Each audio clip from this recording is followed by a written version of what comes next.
Hail and welcome back to Shovel Knight, Shovel of Hope, and welcome to the flying machine. This is the last of the Aldrino Quarter stages, and I will go out on a limb and say this is the hardest stage in the game. And yes, I am including the final stages in that, because as of now, at the time of recording this commentary part, I have finally got around to beating Shovel Knight in its entirety. And I'll say, bit of a spoiler now, that it definitely holds up. Like, every moment of this game, like, it's pretty fucking solid. But this level in particular was the one I had the most difficulty with. And granted, that is in terms of my trying to get down every main level without dying, which, you know, it's a challenge run. That's just kind of how I like to do things for playthroughs. But there are still a lot of sections that will trip you up along the way, like if you're just playing it casually. So, you know, this is like the, I guess, highlight of the game if you're looking to this game for difficulty. Otherwise, you might get a few sections that annoy you along the way. Like, I will say I'm not a fan of the wind sections, because these sections here, I feel like there's a lot more sections of this level that are just fiddly, and that makes it more difficult than it necessarily needs to be. It's not like excessively so, it's just, you know, it can kind of wear on you after a while if you just keep on dying due to like little tiny mistakes that are like a lot more punishing than you might expect, at least compared to every level in the game up to this point. Like, I remember saying that Tinker Knight was quite difficult, and Tinker Knight stage is difficult, but I don't know, I feel like this got me a lot more along the way than Tinker Knight stage did, because Tinker Knight stage I've probably got down in a few takes, like not too many. It took me a little while just to get it as clean as I'd like it, but you know, that's just the nature of the beast. Whereas this, like, I think I had like 3 different recording attempts to try and get a good rundown of this level, and that's probably about 2 hours of game time maybe, where I was just like getting about between halfway and 3/4 of the way through the stage, and I'll like make a dumb little mistake or something where I've been failing at the game, failing at the level for so long, and it was just kind of like, I'm worn out, I'm knackered, and I'm making dumb mistakes now. And you know, like, it's a level close to the end of the game, so I would expect them to have upped the difficulty at this point. But you know, that's kind of my little recording process with this level in particular. It's something I can kind of appreciate the difficulty to a certain degree. Like I say, the wind sections, I should say, get a little bit like frustrating at times, but you know, it's meant to get a bit difficult toward the end, so I wouldn't hold it against the game. And it still has a lot of redeeming factors for it, this level. You know, like, there's some fun platforming sections mixed between it. You get this power up here from Chester, which is honestly a really cool power up. I believe this is one that gets used quite a lot in speedruns of the games. Like, they would go to Propeller Knight early on out of this 3rd quadrant of the map, and basically what it does is it lets you dart forward in the air, and so you can kind of speed along it. It's like kind of the Knuckle ability, but without you needing either blocks or enemies to plow through. So, like, you know, it can kind of get you a bit of a dart ahead here. Obviously, there's these sections here which are designed with it in mind, so you actually get proper use out of it. But then there's also like sections where you can get extra goodies from darting across a pit, and in some areas it can kind of make it easier for you just to bypass little platforming sections. I guess it could probably help you out here, although for the sake of timing on that particular section, I like to make proper use of the intended route, just because like, it's so easy to time compared to, you know, timing the dart across with the item and then having to, you know, bounce on it and like at a point where it's not electrifying you. I know that was kind of a really roundabout, confusing way to explain that, but you know, basically them enemies They function quite similarly to the egg beetles in later sections of Sonic Adventure 2. Particularly the ones that show up in Crazy Gadget, and I think a couple of other levels as well. I think there's some in like Final Chase, I want to say. Like they're pretty easy enemies to take down once you realise what their pattern is. Although what aren't easy enemies to take down are those enemies that blow you back, particularly the green ones, because they've got the fans that sort of knock you back off the platform you're on. And when you've also got wind physics going on, and yeah, on tiny little platforms as it is, like, you know, mate, you're kind of getting on me tits a little bit. Trying to be nice to you, be nice about your level, but when you knock me into a bottomless pit, you know, you can kind of go fuck yourself. But I will say, this level looks absolutely gorgeous in the outside sections. Like, look at that background there, with the sun sort of coming through the clouds, and you can see the silhouettes of the mountains. Like, it's very simple, the graphical technique, like, it is still all pixel art with limited colours and whatnot, but just the way that they're used in a way that just, you know, it really shows the level of depth going on in the background there.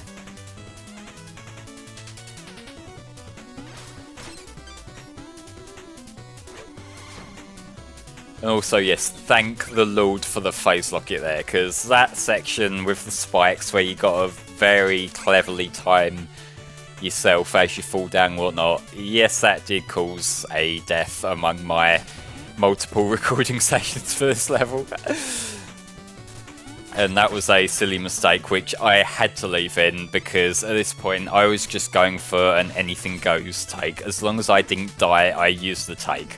And thankfully there's not too many stupid moments here from what I recall, but you know, like, I do apologise, because I do like to get the best runs I possibly can do, like, for these playthroughs.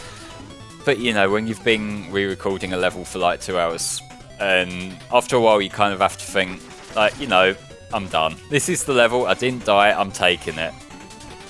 And I will say, when we get to the extras, I'll be a lot more lax about that. Because one of the extra levels in particular, well, the main extra new level that we'll be showing off is specifically designed to be incredibly challenging. So you'll get a nice edit halfway through that, and I hope no one minds, but as well as making a good playthrough, I do have to consider my own sanity here. And spending ages re-recording the same levels over and over is a good way to drive yourself to insanity. So, you know, like, I kind of have to compromise a little bit in the middle sometimes. But yes, again, with these sections with the spikes, make good use of that phase locket, because otherwise you can get a, like, stupid little hit that can fuck over your progress. And that ain't fun. That ain't fun. There's probably no greater feeling of insult when you're trying to play a difficult level in a game to have successfully cleared a lot of more difficult, challenging, like, platforming sections, and then just make a dumb little mistake, like, in an easy section. Like, I've done that so many times over the years, and every time it just makes me just sort of think to myself, like, you fucking idiot, mate. But here is Propeller Knight, the man himself.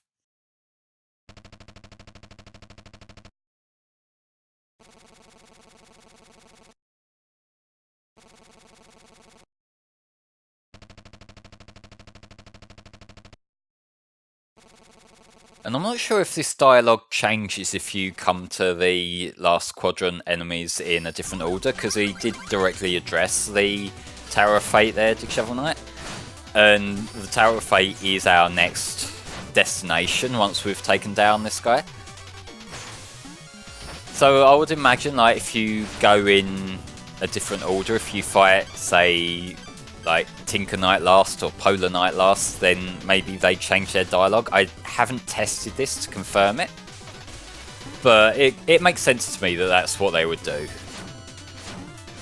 And yeah, his boss pattern, what you want to watch out for more than anything are the bottomless pits, because, like, at this point you have a lot of health, you can tank a lot of hits. Like, if he just knocks you about a lot, And you know, like, you'll probably do more to him than he does to you, and you got about the same amount of health at this point in the game. So, you know, like, just take a few hits if it means that you don't fall in the pit. And there's that other section, like, when he fangs you up and then he holds his saber up. Like, again, that's one where I just tanked a hit a few times in both my practice run and I think that run just there.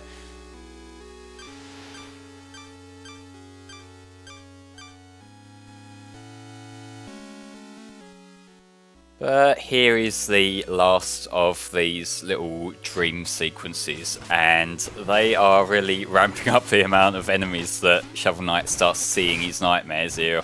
Is it a nightmare? Because I suppose, like, Shield Knight's there and he's being a hero and whatnot, and no, I don't give a shit that these things are just throwing like, arrows at me in case you haven't clocked on yet, but yeah, the horn is quite useful for that. That helped me plough through a lot of them. Not that it really matters, like I think you can miss her and it doesn't actually do anything.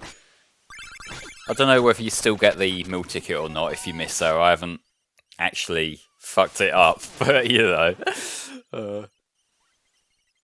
But there is one thing that I've been holding off talking about with this playthrough, and it's kind of a big thing to me that maybe other people haven't thought about as much.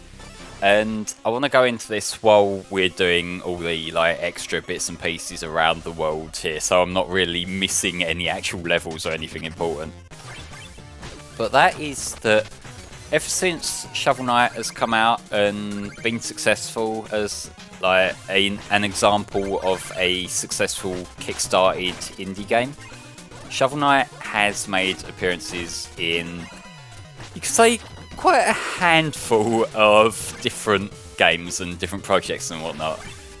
And I have a list of them here from the Shovel Knight wiki, and there are a hell of a lot. I'm just sort of scrolling down now. I think I'm counting about 28 like just from this, and like bear in mind that Shovel Knight has had 3 campaigns at this point. Like Shovel Knight has 3 released campaigns of his own, and he's in like 28 other games.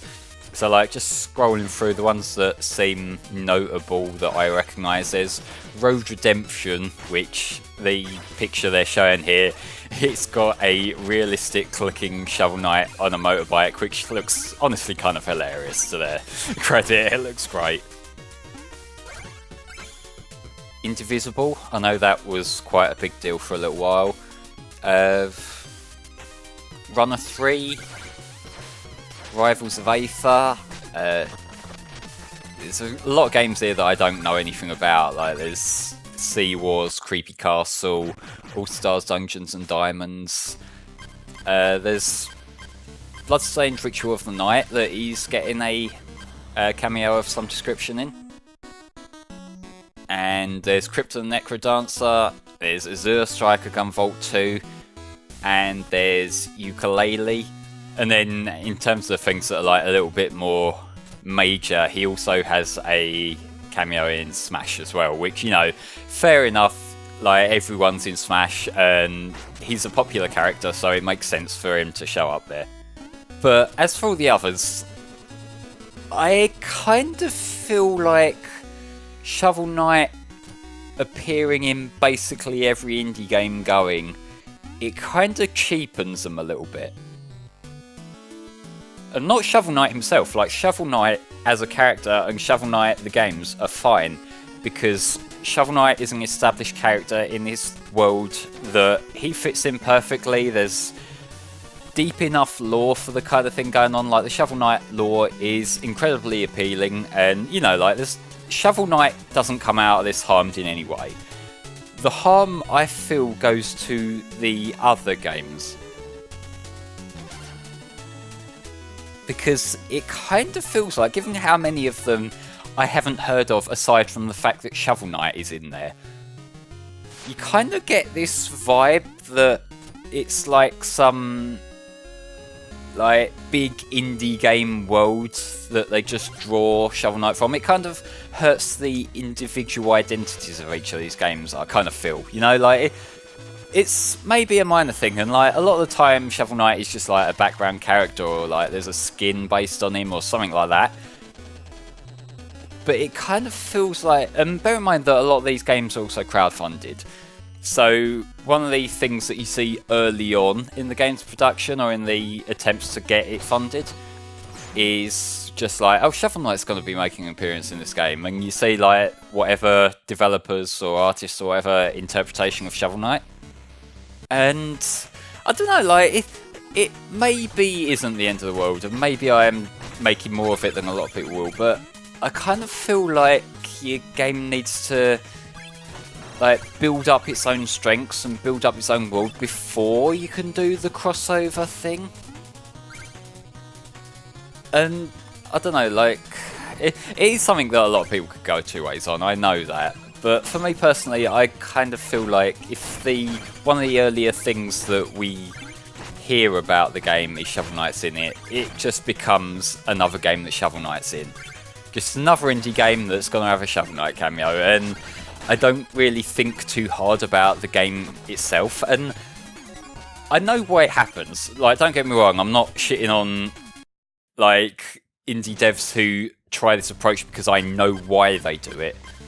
It's because Shovel Knight is the go-to example of a successful Kickstarter game.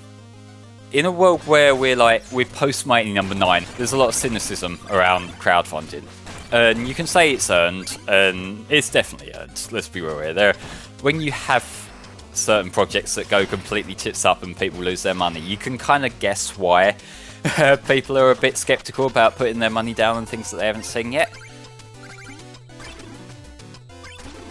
But I feel like a lot of the people who are now trying to crowdfund a new project that like have a lot of confidence in their project, they kind of want to bring Shovel Knight in as a kind of mark of approval. It's like they know that if people associate it with Shovel Knight, that's this game that's, you know, incredibly successful given its scope, and also like much loved. It's a critical darling and it's got a big fan base.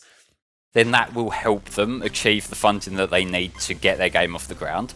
So I know why they do it. It's just it kind of cheapens their final product to me. Again, like Shovel Knight himself comes out unscathed in my eyes, because like I've played through Shovel Knight as a game on its own and it's fun.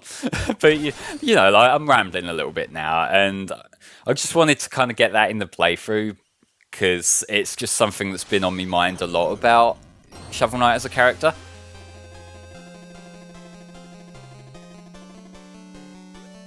But what's going on here, now that we've got all the other bonus missions and that out of the way on the field? This is the Hall of Champions. This is a completely optional area in the game, but it's pretty neat to go through. And it's got this ghost gimmick here. What you want to pay attention to how you beat these ghosts, by the way. You use this little orb thing to knock them out, because otherwise you can't actually defeat the ghosts. They just sort of disappear for a minute and then come back. But that will be important, and you'll see what I mean later on. But these portraits on the wall here, these are the people who contributed $200 or more to the Shovel Knight Kickstarter. So if you pledge to the higher tier, then you could send in a photograph and they would put it on the wall in this room. And there's a few famous faces that people might know from around the internet. I know Aaron's in here, like he's got his grump face portrait that they put in. There's Matt from the Best Friends play, along with his contribution of Baz, the character. And I think Ted from Brains Crack, she's in here as well. There's a few other people as well that, you know, you might have heard of that I haven't. I can't remember off the top of my head, but, you know. And, of course, there's everyone else who pledged $200 or more. And, you know, like it's kind of a cool little way of giving people some credit. Because I feel like if they were doing stuff like this in the main Order No Quarter levels, it might have felt like a little bit tacky. But to have a section here that is, like, it's quite fitting for there to be cameos of different people in an area like this, in a museum area. So, you know, like I think it's a cool little way of, you know, thanking the people who contributed the most to the Kickstarter.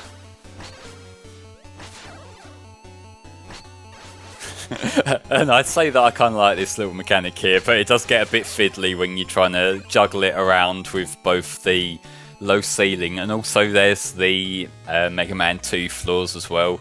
If you remember from the Wily Castle in Mega Man 2, you have them floors that you can just fall through. They look the same as the like standard floor, but now you just go right on through and you can end up in one section of that level you just fall into a fucking pit, which is absolutely lovely. And there's a few sections like that in Kirby Triple Deluxe as well, though it's not quite as obnoxious there.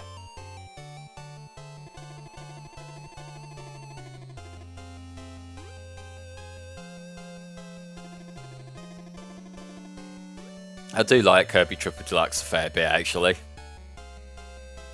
I like Kirby a fair bit, actually. Like, I haven't played all the Kirby games, I've only played a handful, but like, I like Triple Deluxe, I like Star Allies, although like it could stand to have a higher frame rate.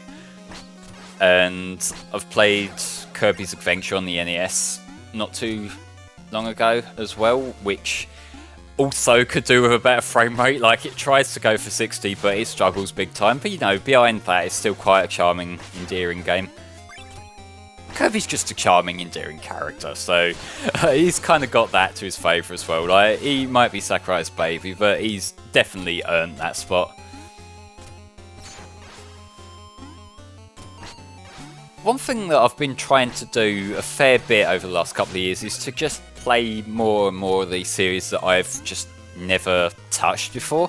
Because growing up, I was always the kind of person who, I had my series that I played. I had my Sonics, I had my Pokemon, and I didn't really touch much else, like other than a few Mario Kart games, a few mainline Mario games and whatnot, but like, I was never really that creative. So in recent times I've been trying to broaden my horizons, and I've played some games that I never would have considered touching, like back when I was a child and that. Like, I've been playing through Kingdom Hearts recently, which, you know, I'm glad I'm finally giving it a shot. Like, it might not necessarily be my thing, but you know, I've been getting a bit of a feel for what the gameplay's about in Final Mix on the PS4.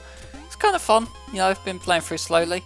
I've also played some other games that I probably never would have considered touching, like back in the day. You know, I've played through Final Fantasy 15 last year, which is honestly a lot of fun. I know a lot of people have problems with 15, but I really like it for what it is.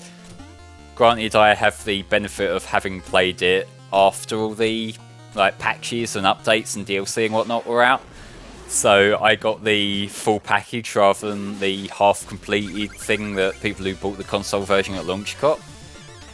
And it kind of sucks that the extra DLC was cancelled, but you know, so you win some, you lose some there. But this is the boss of the Hall of Champions, and the boss strategy here is pretty self-explanatory if you've been fighting the other ghosts, which you will have to have got here. You just got to knock these two things into him. I suddenly like pussied out of saying the word balls when I realised that that would sound a bit, you know. But this boss, you know, it's really nothing too difficult. You can actually come here a lot earlier in the game than I have. This area actually unlocks when you first defeat Plague Knight. So once you're finished with the Explodatorium, you can come here, and that's kind of why there's nothing too difficult here. You could come here much earlier in the game if you so desired, but I thought, you know what, I'll keep it as like a little bonus thing before we go into the Tower of Fate itself.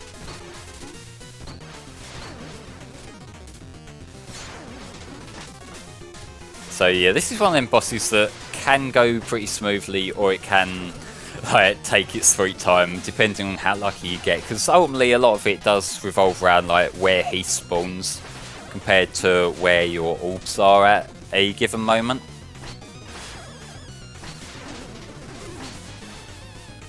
But this is another section where I will say the backdrop looks really nice. Like, obviously I say that as it starts flickering, but like, look at that transition there from the cool moonlit area into daylight. And I don't know whether that was just Shovel Knight standing there celebrating all night, or whether it was just like a hallucination? I'm not really sure at all. And this is great, this dialogue here. Then again, that's the risk you run paying for something in advance before you know the details. Yes, that's a little nod and a wink to crowdfunding. I get it, that's great. Bless. But, ladies and gentlemen, next time we'll be going on to the final part of the main game itself, so join me for the Tower of Fate. Bye bye for now.